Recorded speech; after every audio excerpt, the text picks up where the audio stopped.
The following is a presentation of the Matt Talk Podcast Network.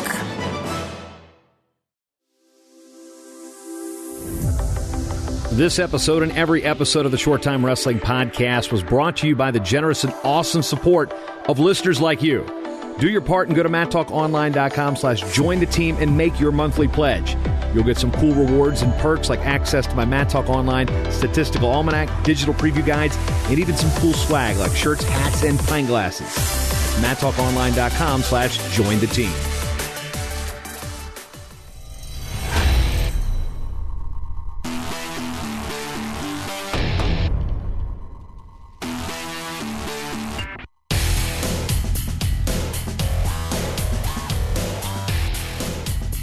And welcome back to another episode of the Short Time Wrestling Podcast. As always, Jason Bryant here with you with news, reviews, previews, and interviews from all the pertinent topics in the sport of wrestling. Today, it's a topic I'd rather not be discussing on Short Time, but unfortunately, as the state of college athletics tells us, yes, there will be programs dropped. And today, we'll talk with Jason Schweer. He is the head coach, or the soon-to-be departed head coach of the Coyotes of Kansas Wesleyan University. The program announced on May the 14th that it would be no longer in existence, as Kansas Wesleyan started the program 4 years ago, gave it a 4-year try with 3 different head coaches. So we'll get into the nuts and bolts of what went down in Salina, Kansas with Coach Jason Schweer.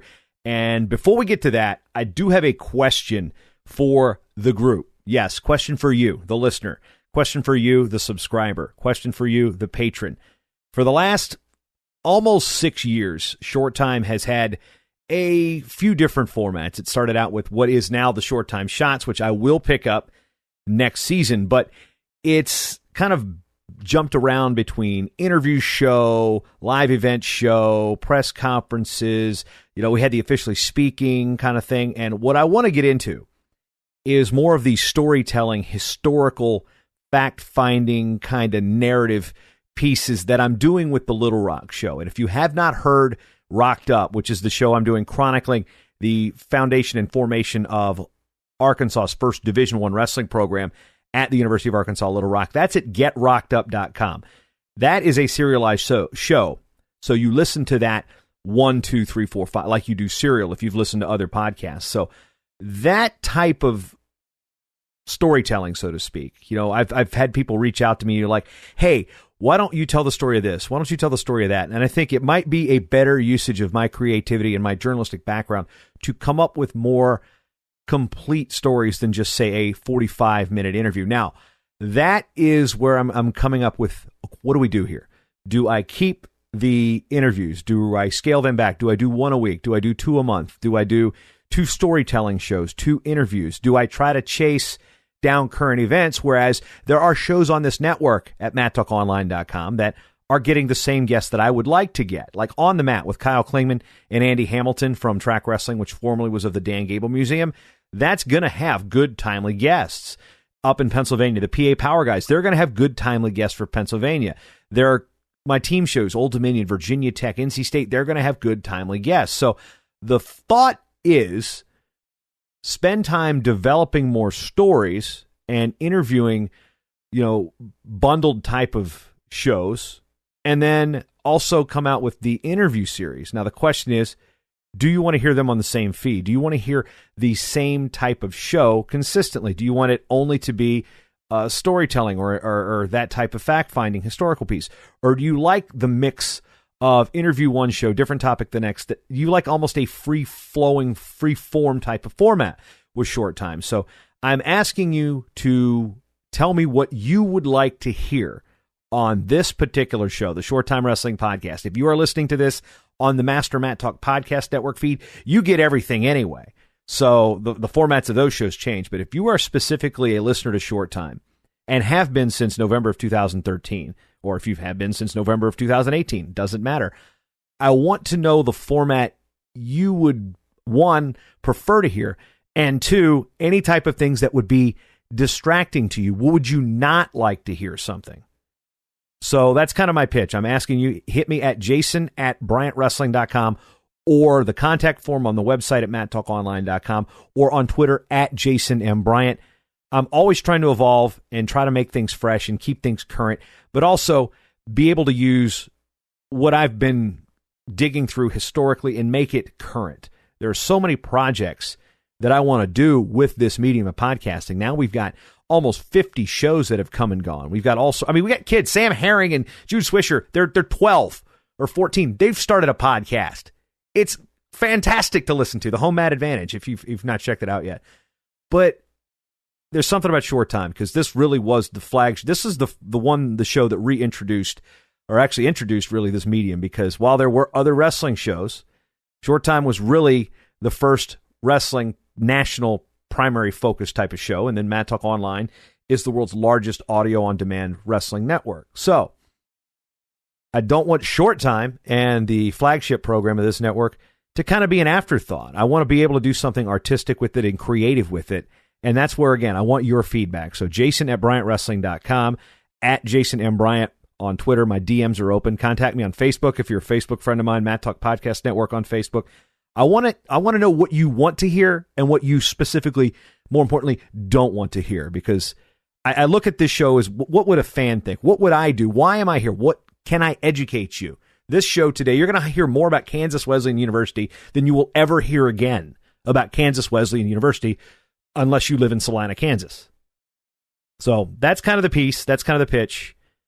I'm not doing overall. I'm not overhauling everything or doing completely house cleaning. I'm asking you what you want to hear before I make any decisions about the future of the show. The show's not going away.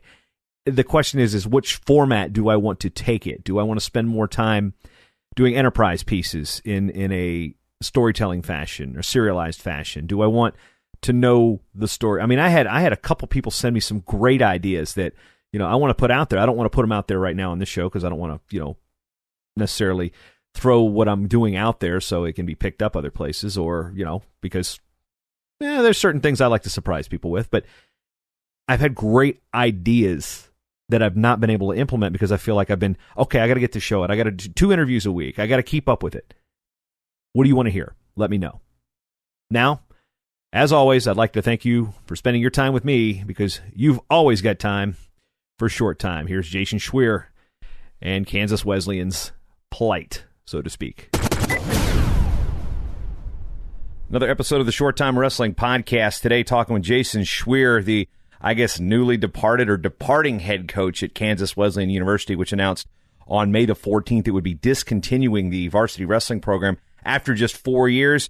Coach Schweer comes to us from this great state of Iowa, and less than a year on the job, Coach. This has got to be a little disappointing and an odd way to make your Short Time Wrestling Podcast appearance. Yeah, absolutely. Hopefully, I imagine this being a conversation about how we're out there kicking tail and what's going on in Kansas. But now it's a different what's going on in Kansas. Yeah, and before we even get to the situation in Salina at Kansas Wesleyan, just a little background. You were from Iowa, from a great wrestling program at Waverly Shell Rock, nationally known powerhouse program. The argument, who's the better wrestling team in Waverly? Is it Wartburg or is it Waverly Shell Rock? I mean, how does that argument usually go? Man, it's gotten back and forth, especially the last couple of years, and I was really excited to see what Coach Whitcomb's doing and bringing that program back to prominence. So the options going out of Waverly Shell Rock, you end up going to Nyack, North Iowa Area Community College, and that program gets launched, and you end up wrestling at Grandview, which is pretty much another new program. So you've been pretty much following new programs your entire post-high school career, Nyack to Grandview to Baker to Kansas Wesleyan. I mean, where the most established program you've been in was your high school program. Yeah, through my college career, I believe I had 4 different head coaches and at 3 institutions, all 3 new young programs.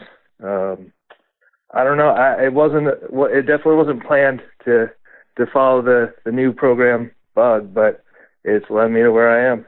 And actually, I failed to mention the University of the Ozarks is also in there as an assistant coach stopover. New program there. So basically, I mean, when it comes, that also is indicative of the landscape of college wrestling at the smaller schools. We're seeing new opportunities being added. And just talk about each of those spots that you've been, as a student athlete, what they offered, what you saw from the schools benefiting from having wrestling programs, whether it be at the junior college level or what's now a juggernaut at Grandview?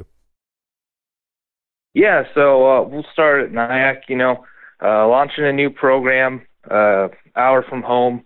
Sounded like a great idea for me. And, the impact was pretty sudden. I think we finished 4th that year. And then the following year, they finished 2nd in duels and 8th, I think, overall. Brought in 30 to 40 kids at least. It was a really cool, special thing to be a part of. Then transitioning down to Baker, same deal. The program didn't take off quite as quickly as Nyack, but, JUCO, NAI, there's some ways to get ahead a little bit quicker.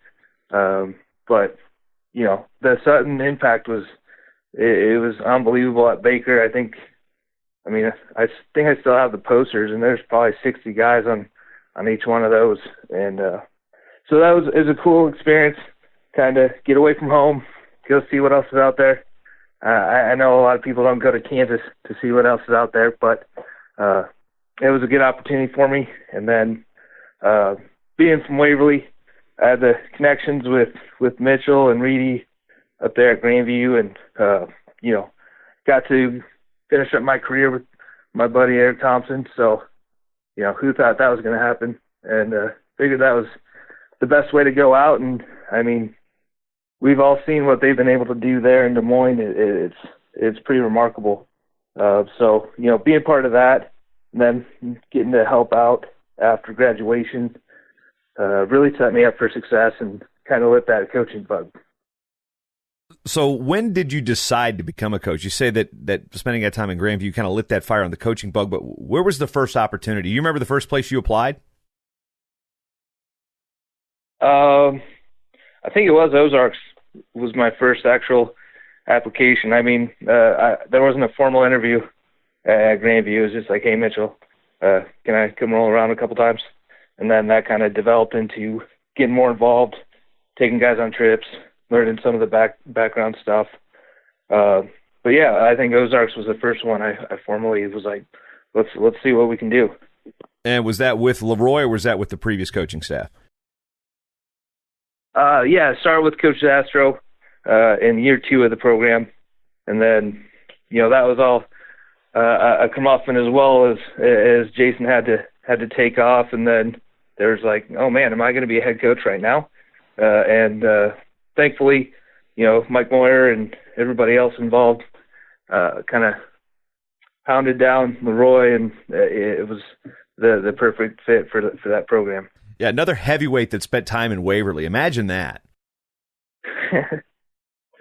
Yeah, it's wild. And Astro was a Wartburg guy as well, so those ties crazy. Run deep to Joe's Nighthawk. Now, as we look forward to your career, you had the opportunity, you coaching at Baker. Jimmy May started that program. He was a high school coach out in Las Vegas, was brought in to Baldwin City, Kansas, which is where Baker University is located. And immediately it seemed like, just in my observations at the NAI National Championships, that there was a real community built around Baker wrestling really quickly. Even at the Nationals in Topeka, when years later when Pete DePaul was the head coach, it seemed like there was just a real Baker-centric crowd. It seemed like wrestling had really taken hold there. What did you see in your time at Baker that says, yeah, this is how you build a program? Yeah, it was kind of the perfect fit. At that time, I think Baker was the only other 4-year university in Kansas. I don't think, yeah. It was them, Newman, Fort Hays, and then, all the powerhouse JUCOs. So there was definitely a need to have wrestling at a 4-year institution and in that part of the state, closer to the KC Metro. And wrestling in that area is pretty rich. Baldwin City won a state title a few years back. Lawrence always has some strong folks. And then, get over to Olathe and into the Metro. It was the perfect timing to bring wrestling to little Baldwin City. Now, as the coaching acumen builds and you're working through the coaching, the opportunity to become a head coach, opened up at Kansas Wesleyan, and this is a school that started wrestling in 2015, 2016. Hired Jimmy May, the same guy who started the Baker team. He actually, I don't believe, ever coached a match there. He was there for the first year the program was building, and then Matt Oney comes in from Texas via Hawaii, and then he leaves for a job at his alma mater at WPI up in the Northeast. So quickly, we've had a succession of multiple coaches in short years. You've got an All-American historically with Taylor Mater, who was a Division I, Division II transfer, came in kind of older, gave the school its first wrestling All-American, and you sit there and settle in July of last year. So explain what led you to this position and why you thought Kansas Wesleyan was going to be a good fit for you. Yeah, well, we'll rewind the clock a little bit. Back when Jimmy May decided he's going to retire. Side note, he's still not retired. Go figure. Wrestling coaches never retire. We know that. That's right. He had reached out to me back then and really drummed up some interest. I actually interviewed for the position back then, but I was still pretty green, and I think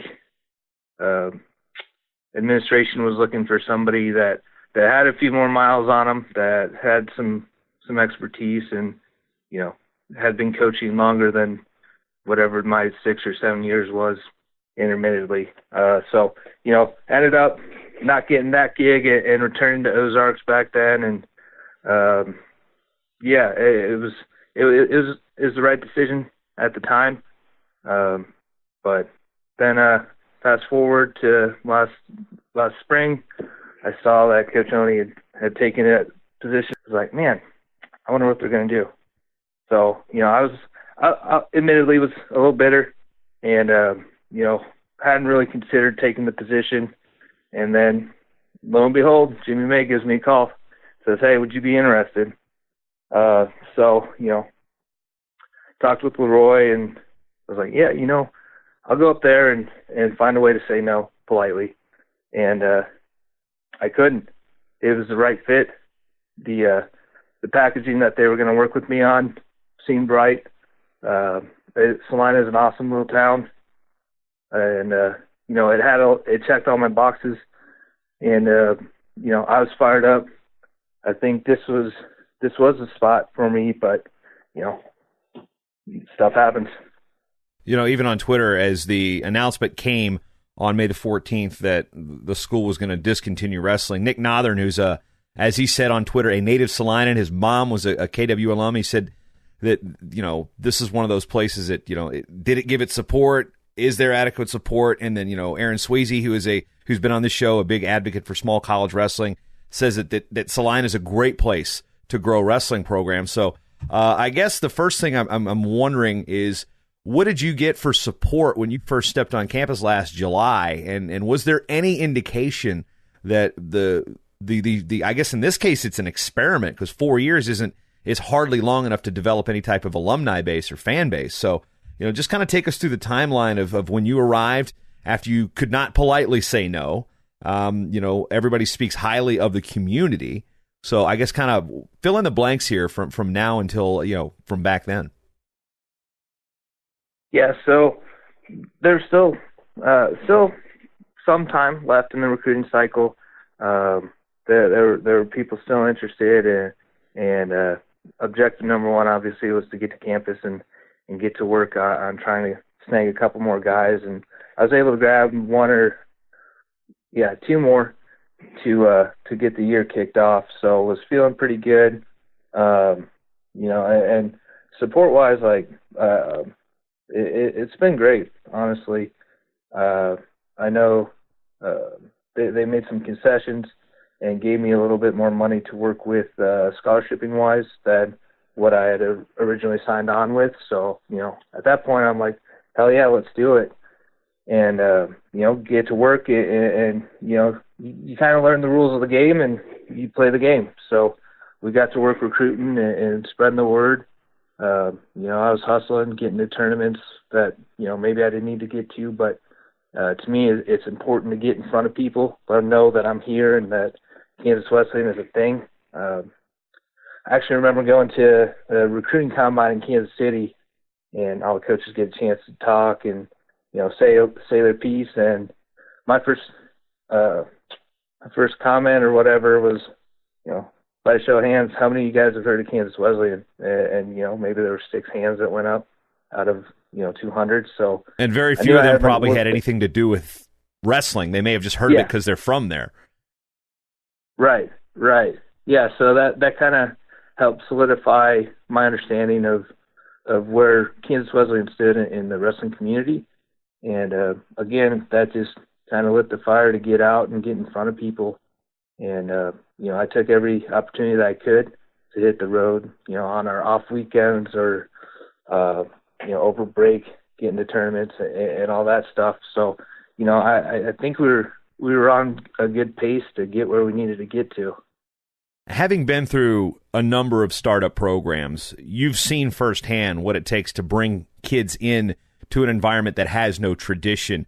I'm not sure if you've signed an NDA or anything like that, but as far as the situation with Kansas Wesleyan, do you think they gave the school enough time to really build something to make this a revenue generator? Because as we've learned with small colleges, tuition-driven, enrollment-driven schools thrive on tuition. And yes, there were low numbers right now. Do you feel like the 4 years is enough time to give a sport a chance at a school like this that may have some budget issues? Right. Well, this has been the only thing I've been able to think about for the last 48 hours or so. Trying to think as objectively as possible. You look to launch a program, right, and you track numbers and projections. So, 4 years ago, it was projected, we'd be sitting at, 30 to 40 guys.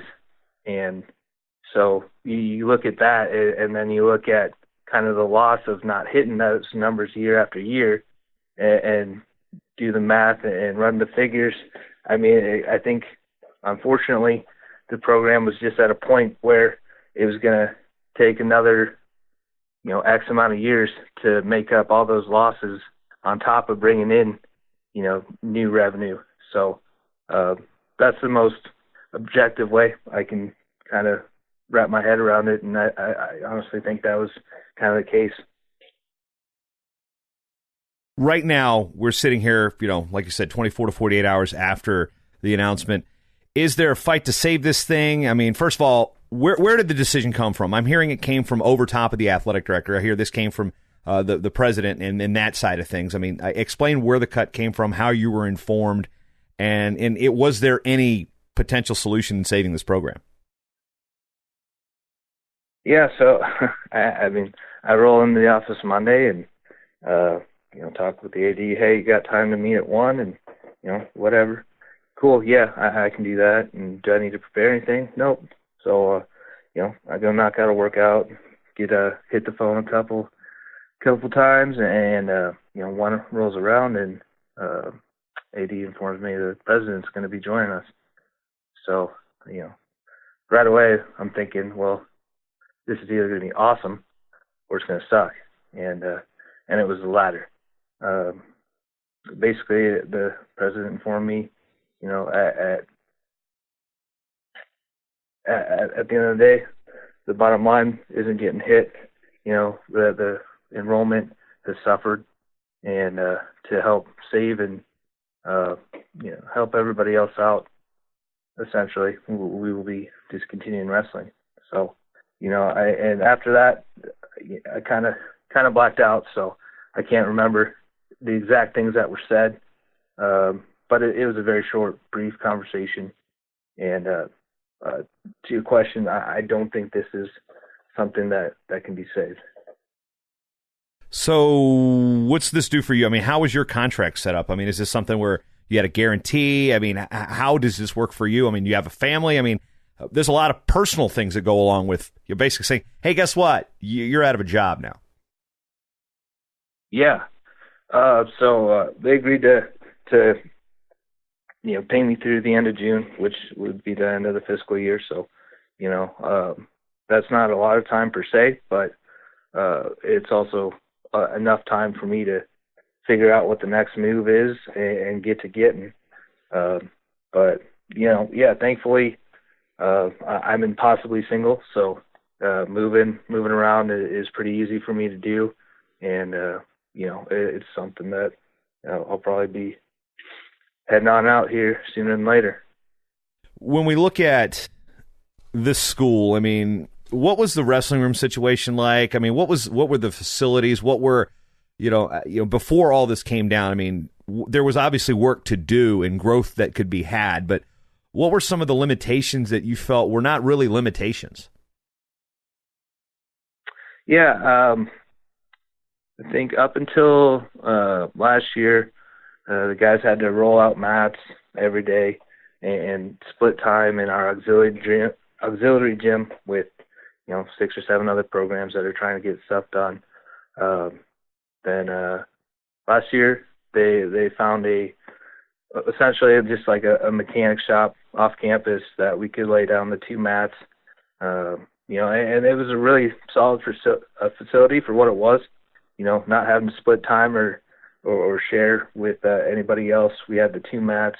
We had a couple of weight racks, a couple of tires, and some turf laid down. So it was a pretty solid facility. And every recruit I took over there, they were pretty fired up about it. So it wasn't on campus. You had to sometimes beat the train, but it's an inconvenience at most. But limitations other than that, being located in central Kansas, traveling is pretty freaking easy to get to any number of the programs within the state, or rolling up to Nebraska, get over to Missouri. I think our farthest trip was the Missouri Valley Invite, which was maybe 4 hours. So, we weren't missing class. That wasn't part of the problem. So yeah, I mean, anybody can look at a program and find something that's wrong with it or some limitation or a roadblock, but in my opinion, we didn't have those. Did you feel like you, until the decision, you feel like you had the support of the school and the athletic department? Yeah, absolutely. There was never really an indication that we weren't being supported. I actually share a wall with the athletic director, so I see him every day, and I think that, or I would hope that if things were looking grim, that there would be some notification. Yeah, unfortunately, we had commencement on Saturday, so we didn't get a chance to tell all the guys in person. So that part was really tough. But, so the press release is the first they heard, or did you have any advance that you had a chance to call these guys? I mean, let's be honest, you didn't have a huge roster, so it wouldn't take you that long to inform everybody. But explain how that went down. Yeah, well, I credit to Mike and administration. They had it all kind of set up so that I wouldn't have to do it, right away. Anyways, myself, I think we met at 1, and at 1:30, Mike started reaching out to the guys, and admissions started reaching out to anybody that had applied. So all my recruits got a heads up with either a voicemail or an email. And then the hard part came when everybody's calling me and trying to figure out what's going on.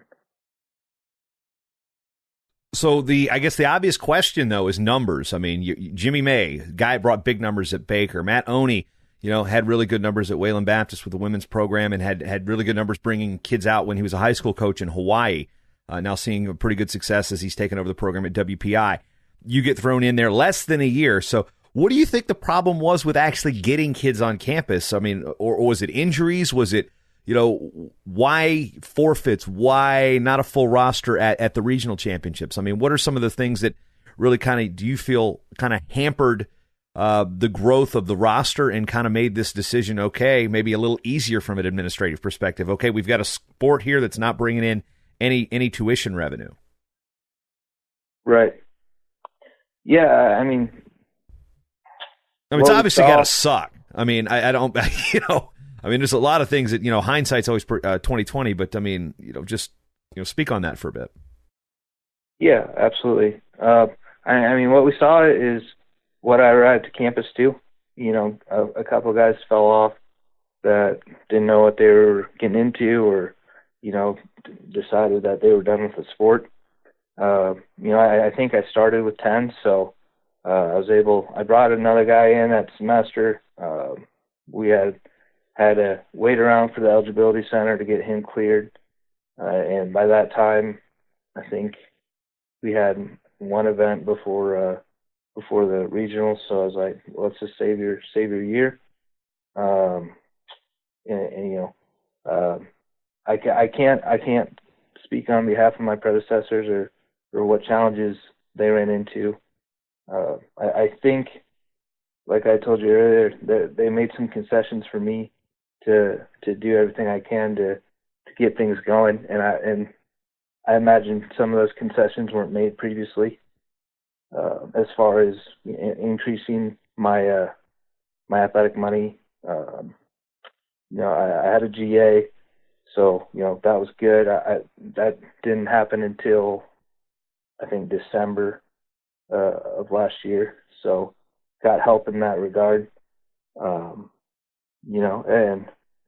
working with the staff, I've been down in the football offices probably more than I've been in mine, trying to see, hey, this guy wants to play football and wrestle. This guy wants to, he's a big body. What can we do for him?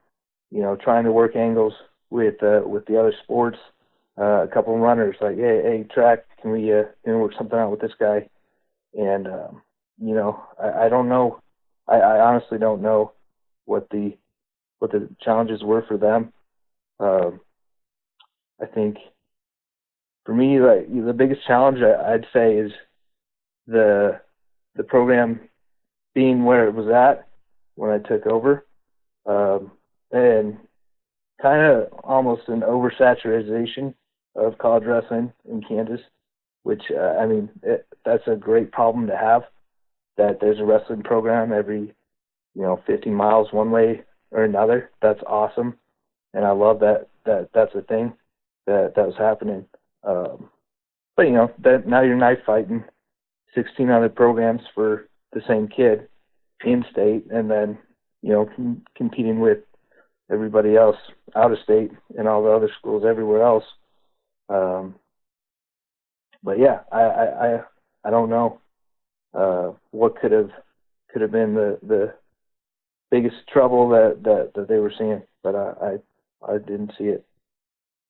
We also got personnel. You talked about yourself, but Derek Arnold is a Virginia guy who actually wrestled Division III at your Sinus. He's out there. What did you chat with him about? What's his next move? Yeah, well, Derek is a rock star in that he's been working on lining up some career stuff. He wants to get into some government agency type stuff, and has been interviewing like a madman to go get into that. So he's going to be just fine, and I believe they're going to help him finish up his graduate degree here, that he can do, whether or not those jobs take off, or he can do it via satellite. It's all online, so he's going to be in a good spot regardless of what's happened or what's coming. In the entire scope of NAIA wrestling, where the growth, the schools have gone from 28 to now it'll be over 65, 66 this coming season. They're adding programs left and right. This is an outlier. I'm thinking of schools that have dropped recently, and most of them they're not because of situations like this. They're because the school's closing. We saw that Bacone had wicked issues. They dropped 8 or 9 sports or something like that because they were having real enrollment problems. The school almost closed. Wheeling Jesuit in Division II is in dire straits right now. Nothing official as far as that school drop in wrestling yet, but understand that's happening. Lindenwood Belleville just announced yesterday that they're moving all their undergrad programs away from the Belleville campus, so that essentially will eliminate that program at the NAIA. So we're not seeing drops like we used to. We're seeing drops because of some financial situations, and we're seeing just so many more teams being added. So I guess from a selfish standpoint, do you feel like you're going to be confident in getting another head coaching job because there are now situations opening up where at the NAIA and the sub D1 level, there are coaching opportunities to be had? Yeah, absolutely.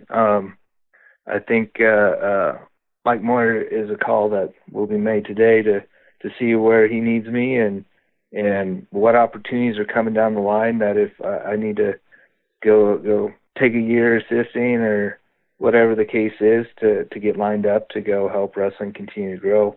That's definitely the objective, and that was the objective here, is to continue to give guys the opportunity to compete and do what they love to do. And if we win all the matches, great. If we lose all the matches, yeah, that sucks. I'm really competitive, but the most important thing was giving these guys the opportunity to go find out.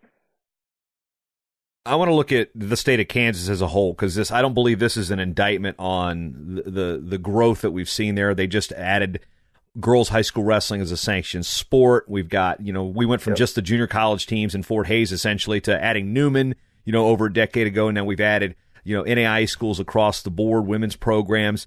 How vital and important has coaches groups like at the high school level, like the Kansas Wrestling Coaches Association, the NWCA, the high school coaches and the high school community, how crucial and important have they been to those programs that you've seen across every level in the state of Kansas? Oh, it's been phenomenal. The KWCA is an extraordinary group. I guess I haven't really been exposed to other coaching associations, but if anybody needs a model, it's the KWCA. Like they're very organized. They're always working to help support and aid in fundraising or whatever needs the universities are having. And on top of that, you got legends like the legendary, the honorary Bob Gonzalez does such an incredible job with the sport here in Kansas and organizing and getting other people involved like Nate Nas. They're all doing great things at the high school level, but it's not just locked in with the high school level. They're getting involved and doing what they can to help kids clubs take off, to help support the college teams, their local athletes, creating opportunities to compete, like what they've done with sanctioning girls wrestling. It's really phenomenal to see what they're doing. No, we look at this decision can go one of two ways. You can look at it as this being, okay, look, this is what happened at Kansas Wesleyan, this is happening here.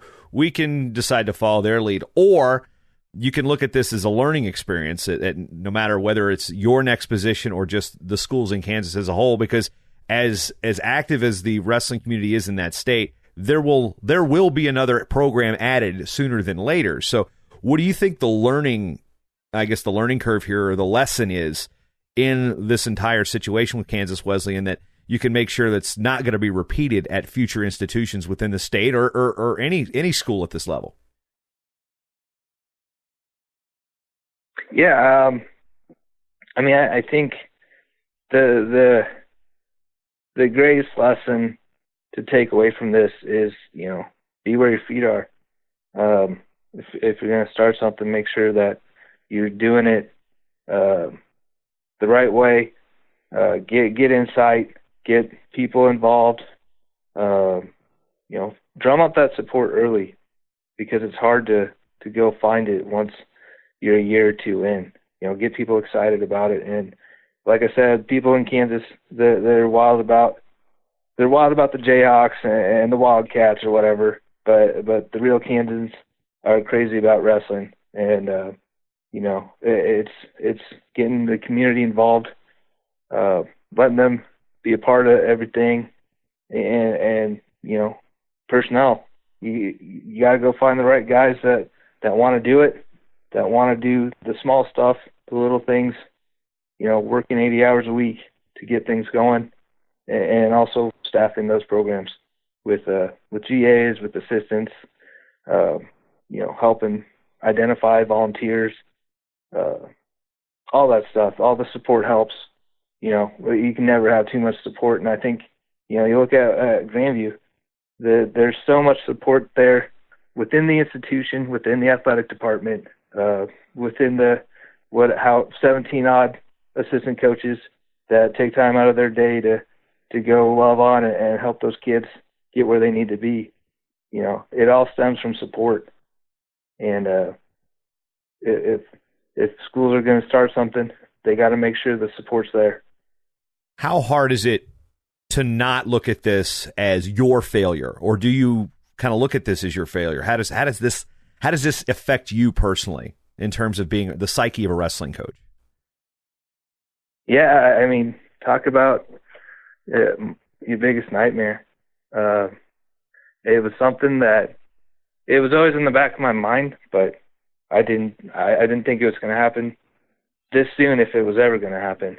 But yeah, it was a really tough first initial 24 hours. I turned off the phone and just kind of stood at the wall for a little bit, staring off into the abyss, feeling all the feelings, feeling bad for myself.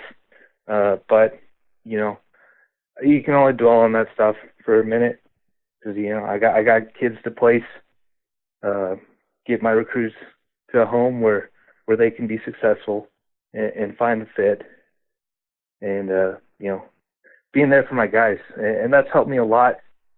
Not only, kind of swallowing my pride a little bit, but also redirecting it and remembering why I got into all this in the first place.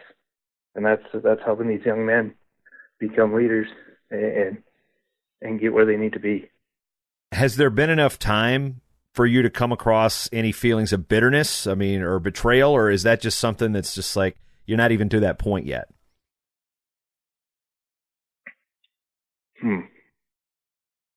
No, I mean, I don't think there's room for bitterness for me. This was an awesome opportunity that, I don't think without help from Jimmy May and, the Kansas Wesleyan community, taking a risk on me, taking a chance, I appreciate it. And it's been a great experience, despite all of this, it's only going to make me a better coach and better prepared to move forward and help the next program that needs me. Is there any single thing that you believe that Director of Athletics Mike Herman could have given you that would have maybe prevented this? Time, but it's hindsight, right? I think he's been very supportive, and I get the feeling that he did not want this to happen. So no, I think if anybody needs to get hooted or hollered at, it kind of goes to administration. I think Mike did everything he could to help me get where I needed to get to. We're talking with Jason Schweer, the wrestling coach at Kansas Wesleyan, which announced again on May 14th it was dropping its 4-year-old NAIA wrestling program.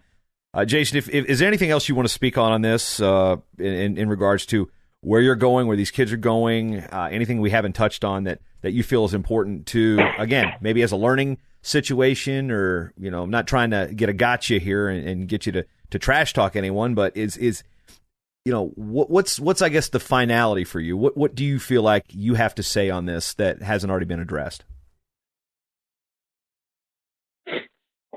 I think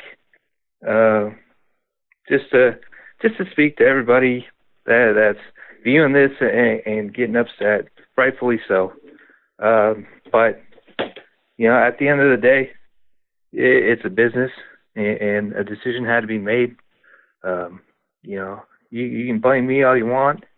You can get after the university, but let's cut out some of that negativity and figure out how we can go support other programs and help everybody else that needs a hand. So, that's kind of my big takeaway.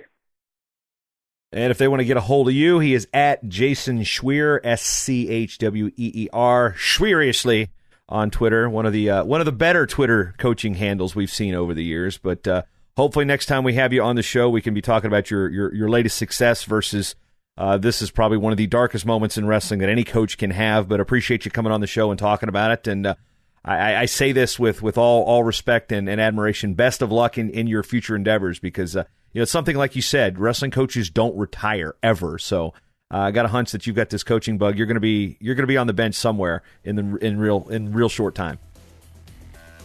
Yes, sir, man. I appreciate it. You're a rock star. The Short Time Wrestling Podcast is proudly outfitted by Compound Clothing. Shirts, singlets, custom gear orders, everything you need. Call up Cliff and the crew at cmpteamwear.com. Hey, you know what? Did you like the show? You want to hit that subscribe button? MattTalkOnline.com/listen. Various different ways to subscribe to the show on your favorite podcatcher of choice. And if you're already subscribed, you already listened, and you love the show, and you want to support this show and this network, MattTalkOnline.com/join the team. Become a team member today.